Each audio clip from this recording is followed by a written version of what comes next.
പത്തനംതിട്ട കോന്നിയിൽ കാട്ടാനകൾ വ്യാപകമായി കൃഷി നശിപ്പിച്ചു. പ്രദേശത്ത് സ്ഥിരമായി കാട്ടാനകൾ ഇറങ്ങുന്നുണ്ടെങ്കിലും വനം വകുപ്പ് നടപടി സ്വീകരിക്കുന്നില്ല എന്ന് നാട്ടുകാർ ആരോപിച്ചു.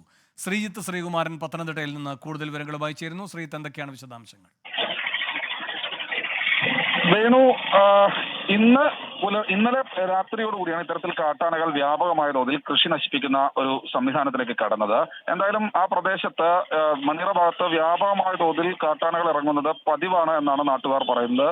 കമുക്, വാഴ അടക്കമുള്ള മുഴുവൻ കൃഷി സ്ഥലങ്ങളിലെയും കൃഷി പൂർണ്ണമായി നശിപ്പിച്ച അവസ്ഥയിലാണുള്ളത്. സ്വാഭാവികമായി നാട്ടുകാർ നിരവധി തവണ പരാതികൾ നൽകുന്നുണ്ട്.